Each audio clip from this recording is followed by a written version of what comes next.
अमन का शहजादा शहजादा prince of peace prince of peace prince of peace prince of peace. Welcome back नाज़रीन, हम आपको खुशामदीद कहते हैं, बिलखसूस वो लोग जिन्होंने अभी हमें ज्वाइन किया है। मैं आपको बताता चलूं कि आप प्रोग्राम प्रिंस ऑफ पीस देख रहे हैं, सलामती का शाहज़ादा। और जैसा कि आज हमारा मौजू है दयानतदार और बददयानत नौकर, तो हमारे साथ खुदा के खादमीन मौजूद हैं। और ब्रेक पर जाने से पहले खुदा के खादम पास्टर आदिल साहब जो हैं बड़ी खूबसूरत गुफ्तगू कर रहे थे और हमने सीखा कि हमें दयानतदार रहना है। अगर हम थोड़े में दयानतदार हैं तो खुदा में ज़्यादा का मुख्तार बनाएगा। तो हमारे साथ तीसरे गेस्ट हैं पास्टर सरफराज साहब। तो जी पाई साहब, आप इस हवाले से क्या फरमाते हैं? सर ये मेरे हम खिदमत साथियों ने बहुत अच्छा बयान किया है। जी सर। ये जो बयान यीशु मसीह दे रहे हैं यहाँ पर, इसको बड़ा गौर से देखने की ज़रूरत है कि ये दरअसल एक सवाल का जवाब है। ठीक है। शागिर्दों ने एक सवाल किया है 24वें बाब की 3री आयत में जी सर। कि जब तू आने वाला होगा तब क्या होगा। ये सवाल है दरअसल। जी सर। और उस सवाल का जवाब वो दे रहे हैं जी। और उस सवाल के जवाब में मसीह ने बहुत सारी तमसीलें कही बिल्कुल। और उसी में से ये एक तमसील है जिसके बारे में बयान कर रहे हैं। और कहते हैं, पास वो दयानतदार और अक्लमंद नौकर कौन सा है जिसे मालिक ने अपने नौकर चाकरों पर मुकर्रर किया ताकि वक्त पर उनको खाना दे। बहुत अच्छा। जैसे कि भाई साहब बता रहे थे कि ये एक इस्तेहकाक है। बिल्कुल। वहां पर और भी नौकर मौजूद है, लेकिन एक को इस्तेहकाक मिला कि उसको मुकर्रर किया जाए कि वो मालिक का जो काम है जी बिल्कुल उसकी जगह पर वो काम करे। राइट। ये एक इस्तेहकाक है जो मालिक कर सकता था, लेकिन उसने इस्तेहकाक उसको दे दिया बहुत अच्छा कि ये तू कर, उनको खुराक दे। खुराक किसकी है? मालिक की। खरीदा उसने है, बहुत अच्छा, मलकियत उसकी है। बिल्कुल ठीक है। इसका काम सिर्फ इतना है कि इसने तकसीम करना। बहुत अच्छा। और दूसरी चीज, ये इसको अक्लमंद और दयानतदार नौकर कहा गया है। इसकी एक खूबी है, ये फर्ज शनास है। बहुत अच्छा। जो फर्ज इसको मिला है जी, वो उसको जानता है मेरा काम क्या है, और ये बरकत का वसीला भी है। बहुत अच्छा। आप देखें, उसने अपने फर्ज को जाना है। जब वक्त पर उसने खाना दिया है अपने साथियों को, वक्त पर वो काम किया जो उसके सुपुर्द उसका मालिक करके गया है, तो उसकी बरकत उसको मिली है। उसकी बरकत जो है वो क्या मिली है? लिखा है, मैं तुमसे सच कहता हूं कि वो उसे अपने सारे माल का मुख्तार कर देगा। बहुत अच्छा। अभी जब आप बात कर रहे थे थोड़ी देर पहले कि लोग सोचते हैं कि ये बरकतें कैसे बढ़ रही हैं, ये बरकत बढ़ाने का एक वसीला है। बहुत अच्छा। खुदा ने जो काम आपके सुपुर्द कर दिया है ना, अगर आप उसे दुरुस्ती से और पूरी ईमानदारी के साथ निभाएं तो आप देखेंगे बरकतें कैसे बढ़ती हैं। बरकत को हासिल करने का जरिया सबसे बड़ा यही है कि जो खिदमत आपके सुपुर्द कर दी गई है, आप पूरी ईमानदारी के साथ उसे निभाएं। जी बिल्कुल। और जब आप उसे पूरी ईमानदारी के साथ निभाएंगे तो फिर देखें कैसे बरकतों के दरवाजे खुलेंगे। वाह। क्योंकि लिखा है कि वो सारे माल का मुख्तार उसे बना देगा। बिल्कुल। और ये एक बड़ी खूबसूरत चीज़ है और बड़ी हमारे लिए समझने की ज़रूरत है। कई दफ़ा हम सोचते हैं शायद कोई बड़ी खिदमत हमारे पास हो, तो फिर इसके पास कोई बड़ी खिदमत नहीं है, छोटी सी खिदमत है कि उसने खाना देना है। स्टीफनस की तरह कि उन्होंने अपनी खिदमत का आगाज जो है वो छोटे पैमाने से किया था। बिल्कुल है। उसने छोटी सी खिदमत जो उसको दी गई है, उसने उसको पूरी ईमानदारी से निभाया। बहुत अच्छा। खाना वक्त पर दिया है। वाह। खाना वक्त पर, जो खिदमत उसको मिली है। बहुत अच्छा। और जैसे कि हम पहले बयान कर रहे थे कि ये सिर्फ खादिमों पर नहीं इतलाक है, जी जी जी जी, ये सब पर है। बिल्कुल। एक कलीसिया का खादिम से अगर हम शुरू करें, अगर वो कलीसिया का खादिम है, उसकी जिम्मेदारी है कि वो दुरुस्त कलाम अपनी कलीसिया तक पहुंचाए। बहुत अच्छे। दुरुस्त तालीम, हाँ जी, खुदा के कलाम की। तो वो दुरुस्त तालीम जब अच्छे तरीके से देगा तो उसकी बरकत फिर ऐसी बढ़ेगी कि वो दुनिया देखेगी कैसे हो रहा है। ये बात है, ये बात। और अगर हम जर्नली देखें हमारे माशरे में, जी, अगर कोई छोटे से छोटा काम, कोई सफाई का काम करता है घर में, हमारी बहनें जो माएँ जो काम करने जाती, अगर वो वही काम पूरी ईमानदारी के साथ कर रही है तो उसकी बरकत भी मिलेगी। वाह। अगर कोई फ्रूट का कारोबार करता है, फ्रूट वो अच्छे तरीके से बेच रहा है, बड़ी ईमानदारी के साथ, बिल्कुल, और वो उसका उसका सही पूरा रेट लगा वजन के। और उसको, हाँ जी, हाँ जी बिल्कुल, उसकी बरकत भी मिले। वाह वाह वाह, दुकान पर है कोई का बंदा, उसका तोल सही है, बहुत अच्छे। वो पूरे तरीके से उसको अच्छे तरीके से कर रहा है, उसकी बरकत भी उसको। मैं चाहता हूँ आप बढ़ाएं इस बात को, ये बड़ी अच्छी बात हाँ जी। है, और ये मुआशरे के अंदर बुराइयां हैं जिनको हाईलाइट करने की जरूरत है ताकि लोग दुरुस्त हो सकें और खुदा की बरकत आए। कई दफा हम देखते हैं कि मुल्कों के अंदर काल जैसी सूरत हाल है, लोग भूखे हैं, प्यासे, उसकी क्या वजह? क्योंकि वो लोग बददयानत हैं, इसलिए खुदा की बरकत वहां पर नहीं है। जी भाई साहब जारी रखें आप। बिल्कुल, जैसे कि आप जैसे अभी बात कर रहे हैं, गुनाह के असर से माहौल पर असर पड़ता है। जी जी जी, ठीक है, गुनाह से माहौल पर असर पड़ता है। आप देखें शुरू से ही पुराने अहदनामे से आप शुरू कर ले, जी। गुनाह इंसान ने किया है, लानती जमीन हुई है। वाह वाह, बिल्कुल बिल्कुल ऐसे ही है। कायन ने हाबल को मारा है, जी जी गुनाह कायन ने किया जी। है, और खुदा ने जमीन की पैदावार रोक दी। जी जी जी बिल्कुल। नूह के दौर में देखें आप, नूह के दौर में गुनाह इतना बढ़ गया, दुनिया में इंसान गुनाह कर रहे हैं, जी तबाह जमीन होगी। बिल्कुल नीनवा शहर के बारे में देखें, बिल्कुल बिल्कुल। नीनवा शहर के बारे में गुनाह इंसानों ने किया है, और नबूवत हुई है कि नीनवा शहर तबाह किया जाएगा। और इसका असर फिर उल्टा देखें आप कैसे होता है। गुनाह से शहर तबाह हो रहा है, माहौल पर असर पड़ रहा है जी, लेकिन जैसे ही तौबा होती है तो उससे फिर बहाली आ जाती है, रिस्ट्रिक्शन आ जाती है, बिल्कुल। बरकतें आती हैं। तो यहाँ पर भी सेम ऐसे ही है। बिल्कुल बिल्कुल। जैसे आप बात कर रहे थे कि अगर ईमानदारी है तो उससे माहौल पर भी असर पड़ रहा है, जी जी जी बिल्कुल बिल्कुल, बहुत उससे बरकत मिल रही है। आमीन आमीन। और ये बड़ा एक खूबसूरत बयान है, और ये सवाल का जवाब है कि बिल्कुल। तब क्या होगा, हाँ जी, तब क्या होगा जो नेक, ईमानदार और अच्छा नौकर है, उसके साथ ये कुछ होगा। बहुत अच्छा। मसीह ये फरमा रहे हैं। बहुत अच्छा जी। नाजरीन, तो मैं चाहूँगा कि अब हमारे साथ जो खुदा के खादिम पास्टर आकाश इमैनुअल साहब तशरीफ़ फरमाए, वो भी हमारी रहनुमाई फरमाए। पर सब मैं चाहता हूँ कि जो बददयानत नौकर है उस हवाले से भी थोड़ी सी बात हम कर लें, और मैं चाहता हूँ कि खुदा के कलाम से पहला करंथियों 3 बाब की 13वीं आयत जो है पास्टर आदिल हमारे लिए पढ़ दें। तो आइए नाजरीन खुदा के कलाम को देखें, पहला करंथियों 3 बाब की 13वीं आयत मुबारका, और फिर पास्टर आकाश से हम इस हवाले से सीखेंगे कि जो बददयानत नौकर है उसका क्या हाल होता है। जी सर। हाँ जी, खुदा उनके कलाम में लिखा है, तो उसका काम जाहिर हो जाएगा जी, क्योंकि जो दिन आग के साथ जाहिर होगा वो उस काम को बता देगा, और वो आग खुद हर एक का काम आजमा लेगी कि कैसा है। बहुत शुक्रिया भाई साहब, थैंक यू जी। भाई साहब, हम जानते हैं, इस बात पर ईमान रखते हैं कि हमारे साथ वो काम जाएंगे जो ना जलने वाले हैं। हम दुनिया में बहुत सारे काम करते हैं जो जलने वाले हैं, जैसे इमारतें बनाते हैं, हमारे पास दुनवी चीज़ें हैं, मादी चीज़ें हैं, ये सब मिटने वाली हैं, जलने वाली हैं।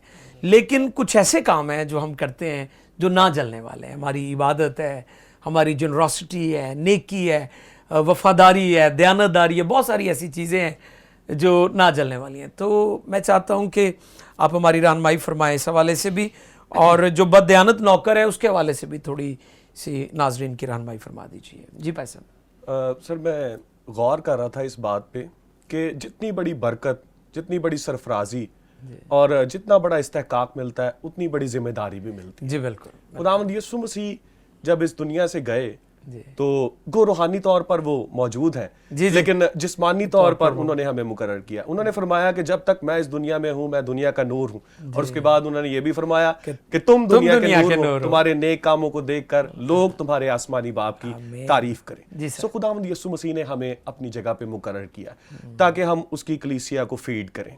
जैसे वो मुकद्दस पतरस को ले जाकर उससे पूछते हैं कि ए पतरस, क्या तू मेरी भेड़ें चराएगा? और 3 दफा खुदावंद यीशु मसीह ने उससे पूछा, और 3 दफा पतरस ने खुदावंद यीशु मसीह को हाँ में जवाब दिया। सो खुदावंद यीशु मसीह ने हमें अपने शागिर्द जानकर हमें मुकर्रर किया है ताकि हम दयानतदारी से उसकी खिदमत करें।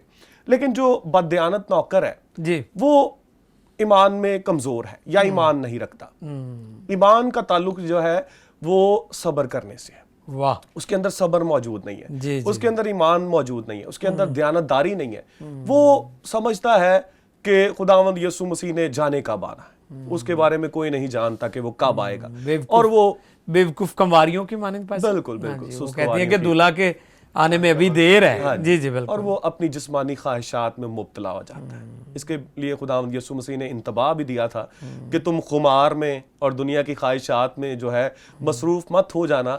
ऐसा ना हो कि मेरा आना हो और मैं तुम्हें जो है वो गलत काम करते हुए पाऊं। हमें ऐसी सूरत में होना चाहिए कि जब खुदावंद यीशु मसीह आए तो हम शर्मिंदगी में नहीं बल्कि हम खुशी के साथ हवा में उसका उड़कर इस्तकबाल कर सकें। और बददियानत नौकर जो है वो दुनिया के कामों में, जो दुनिया के कामों की फहरिस्त है बाइबल मुकद्दस में हमें मिलती है, उनमें वो मसरूफ हो जाता है और अपने आप को खराब करता है और वो अपने साथियों के साथ भी बुरा सलूक करता है। हम देखते हैं आज इंसान ही इंसान का दुश्मन है, एक दूसरे को कत्ल करते हैं, एक दूसरे के साथ ज्यादती करते हैं और ये उस हुक्म की जो है नाफरमानी है जो खुदावंद ने हमें दिया है। हर एक साहिबे इख्तियार, हर एक साहिबे दौलत, साहिबे सरवत, उसको ये जिम्मेदारी दी गई है कि वो दूसरे शख्स का ख्याल रखे। लेकिन जब वो ऐसा नहीं करता तो चूंकि हम खुदावंद यीशु मसीह की जगह पे, याद रखें कि लोग खुदावंद यीशु मसीह को देखते हैं जब वो हमें देखते हैं, और अगर हम अच्छे तरीके से बर्ताव नहीं करेंगे तो खुदावंद यीशु मसीह की अच्छी तस्वीर लोगों तक नहीं जाएगी और खुदा ऐसा कभी भी पसंद नहीं करता। खुदावंद यीशु मसीह इसे बर्दाश्त नहीं करेंगे। खुदावंद यीशु मसीह इस बददियानत नौकर को लेकर उसे वहां डाल देंगे जो एक नापसंदीदा जगह है, अनफेवरेबल प्लेस है, और वहां पे रोना और दांतों का पीसना है। जैसे दयानतदार नौकर के लिए बड़े अजर का ऐलान है, इसी तरह ये बददियानत नौकर जो है वो एक ऐसी जगह पे जाएगा कि जिसकी हैबत को और जिसकी जो है हम जिसकी मुसीबत को कभी भी पूरे तरह से बयान नहीं कर सकते। इतनी अजियतनाक है, बिल्कुल ऐसी अजियतनाक जगह है। सो कोई भी वहां नहीं जाना चाहता, इसलिए हमें उसके नौकर होते हुए बड़े ध्यानदारी के साथ काम करने। बहुत अच्छे भाई साहब, बड़ी प्यारी भाई साहब ने शुरू में भी बात की थी, बड़े खूबसूरत तरीके से ये बात कही थी कि खुदा ने ये चीज़ें ध्यानदार समझकर हमारे स्पुर्द की हैं। तो एक और चीज़ भाई साहब ने बयान की थी कि हम मुख्तार हैं, मालिक नहीं है। तो हम क्यों नहीं लोगों को बरकतों में शरीक करते? क्योंकि हम समझते हैं ये हमारे लिए है। क्यों हम जनरॉसिटी नहीं करते या सखावत नहीं करते या हम दूसरों के साथ शेयरिंग नहीं करते अपनी बरकतों को? क्योंकि हम समझते हैं कि हम मालिक हैं, जबकि हम मालिक नहीं हैं बल्कि मुख्तार हैं। तो हमें इस चीज़ को भी अंडरस्टैंड करना है। जी पास्टर आदिल, आप क्या फरमाते हैं? हाँ जी, जब ये सारी बातें हो रही थी और टेक्स्ट मैं पढ़ रहा था जी, तो इसमें जो मुझे एक बात ने खुद भी मेरे लिए वो बड़ी बाबरकत भी थी और एक नए तौर पर कि इसमें जो बात है दयानतदार नौकर की भी और खराब नौकर की भी। अब दयानतदार नौकर ये है कि उसको यकीन है कि मेरा मालिक आएगा और वो पूछगीछ होगी, लेकिन उसके बरअक्स अगर हम बददियानत नौकर की तरफ गौर करें तो उसका मसला ये है कि वो इस बात पर यकीन ही नहीं करता। उसका यकीन नहीं है, उसके दिल में शक है, और शक एक तरह से बहुत से गुनाहों को जन्म दे सकता है। अगर हम खुदा पर भरोसा नहीं करते, शक करते हैं, तो फिर हम आहिस्ता आहिस्ता हम गिरावट का शिकार हो जाते हैं। और जो बददियानत शख्स है वो एक तो बेयकीन है, ये भी गैर बाइबली बात है, यानी कि बाइबल के इलाहियात के मुताबिक नहीं है।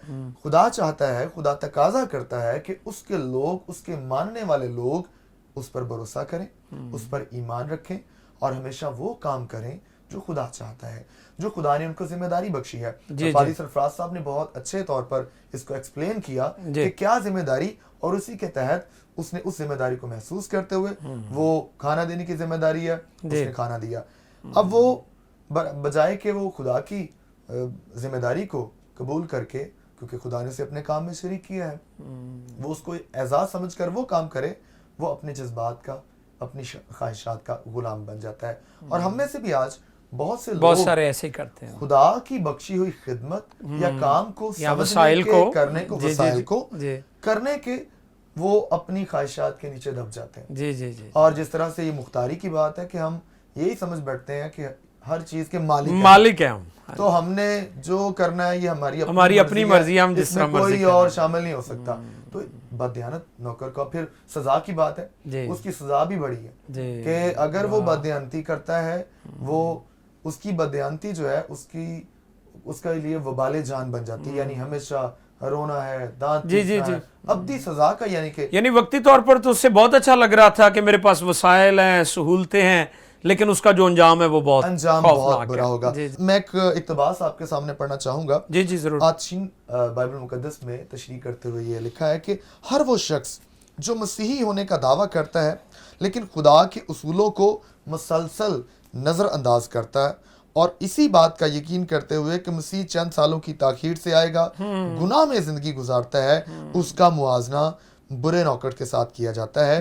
ये बात मानी खेज है कि यीशु रूहानी बेवफाई और गैर संजीदगी को ऐसे अकीदे और ख्वाहिश के साथ मरबूत करता है कि मसीह जल्द नहीं आएगा। यानी जो ये सोचते हैं कि मसीह जल्द नहीं आएगा, वो मसीह यीशु उनको इस अकीदे से मरबूत करते हैं कि वो खराब नौकर हैं और वो मुसलसल गुनाह में जुते रहते हैं, और ये गलत बात है। जी भाई साहब, मुझे बड़ा अच्छा लग रहा है आपकी ये खूबसूरत बात कि कई दफ़ा जो वसाइल हैं वो हमें सुस्त भी कर देते हैं। हमारे अंदर जो खुदा के लिए मोहब्बत है वो ठंडी पड़ जाती है। और मुकाशफा में लिखा भी है कि मैं तेरे सारे कामों को जानता हूँ, लेकिन आखिर में वो कहता है मुझे तुझसे ये शिकायत है कि तूने पहली सी मोहब्बत छोड़ दी है।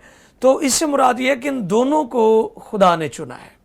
इन दोनों का बुलावा, जो दयानतदार है उसका बुलावा भी खुदा की तरफ से है और जो बददयानत है उसका बुलावा भी खुदा की तरफ से है।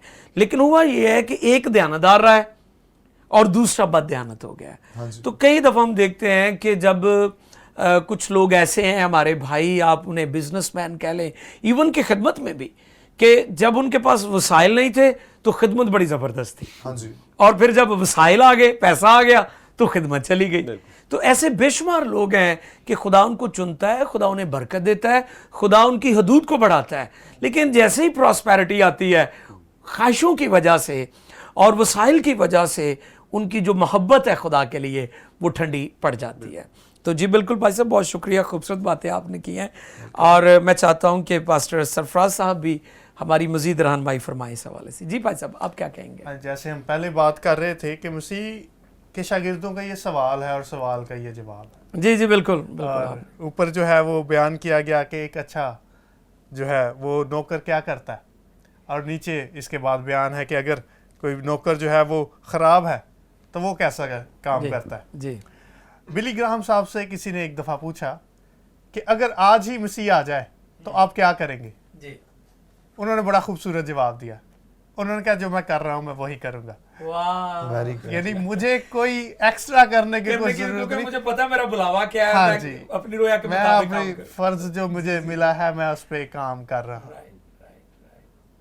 और ये शख्स जो है दूसरा, जिसके बारे में खराब नौकर जिसे कहा गया है, उसने अपने दिल में सोच लिया, मालिक ने नहीं कहा उसे कि मेरे आने में देर है, उसने खुद से ही सोच लिया। हाँ जी। बहुत दफा हमारे माशरे में ऐसे ही होता है, हम खुद से ही बहुत सारी बातें सोच लेते हैं जिसका असल में वजूद नहीं होता, और फिर वो खतरनाक हालत इख्तियार कर जाती है।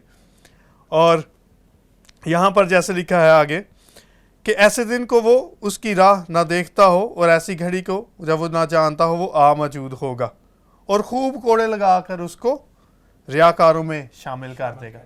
यहाँ पर जो लफ्ज़ है खूब कोड़े लगाकर उसको रियाकारों में शामिल करना, इसका अगर असल ज़ुबान के मुताबिक इसके लुग़वी मानी देखें, इसका मतलब है अलग कर देना, अलग कर देगा वो। जी जी जी जी। और जैसे भेड़ों और बकरियों को अलग कर, बिल्कुल उसी तरह। बिल्कुल जी जी। और इसको अगर दूसरी तरीके से देखें तो खुदा खुद से अलग कर देगा। ये खुदा से जुदाई है। हाँ जी बिल्कुल। और ये मेरे नजदीक दुनिया की सबसे बड़ी सजा यही है कि खुदा उसको खुद से जुदा कर देगा। इससे बढ़कर और कोई सजा हो नहीं सकती। और बहुत सारे उलमा इस बात से मुत्तफिक हैं, वो कहते हैं कि दरअसल दोज़ख वो जगह है जहां पर खुदा की मौजूदगी नहीं होगी, खुदा से जुदाई होगी, खुदा से जुदाई है। और यही सबसे बड़ी सजा इस बात के लिए कि वो अपने फ़र्ज़ को पूरा नहीं कर रहा। बहुत शुक्रिया, हमारे प्रोग्राम का वक्त ख़त्म हो रहा है, तो आपसे मज़ीद गुफ्तगू हम करते हैं। बड़ी अच्छी बातें कर रहे हैं पास्टर सरफराज, बेहद शुक्रिया आपकी मोहब्बत के लिए। नाज़रीन, जैसा कि हमारे प्रोग्राम का वक्त ख़त्म हो रहा है, हम शुक्रगुज़ार हैं कि आप हमारे प्रोग्राम्स को देखते हैं, अपना फ़ीडबैक भी देते हैं। बहुत सारी कॉल्स आती हैं हमें पाकिस्तान भर से और दुनिया के मुख्तलिफ ममालिक से, और वो बताते हैं कि किस तरह PMI टेलीविज़न उनके लिए भाई से बरकत हो रहा है। तो मैं चाहता हूँ कि हम आखिर में मिलकर दुआ करें ताकि हम दयानतदार रहें। आइए सर को झुकाएं, हम मिलकर दुआ करें। हमारे आसमानी बाप, हम तेरे बेटे यीशु मसीह के जलाली और पाक नाम में आज के खूबसूरत वक्त के लिए शुक्रगुजारी करते और तेरे तीनों खुदाम के लिए शुक्रगुजारी हो जिन्होंने मुफस्सल तरीके से तेरे कलाम में से हमारी हदायत और रहनुमाई फरमाई। हमें दयानतदार रहने की तौफीक दे ताकि ऐ खुदावंद हम दयानतदारी से, वफ़ादारी से चलते रहें, क्योंकि तू चाहता है कि ज़मानों के आखिर तक हम वफ़ादार रहें। और शुक्रगुजारी हो खुदावंद उन तमाम लोगों के लिए जिन्होंने इस प्रोग्राम को देखा, उन्हें बरकत दे, उनकी रूहानी ज़रूरियात को पूरा कर, उनकी ख़ानदानी ज़रूरियात को पूरा कर, और हर तरह से खुदावंद जो बीमार कमज़ोर हैं, लाचार हैं, वो शिफा पाएँ, बरकत पाएँ, बहाल हों, आज़ाद हों, और सारा जलाल तेरे पाक नाम को मिलता रहे। हमारी मदद फरमा खुदावंद यीशु के पाक नाम में, आमीन। Amen. Thank you. God bless you. Prince of Peace. Thanks for watching. Please like this video and comment below. For watching our more videos and latest programs, do not miss to subscribe our YouTube channel. For more notifications, click on the bell icon. You can also follow us on PMI TV Official on Facebook.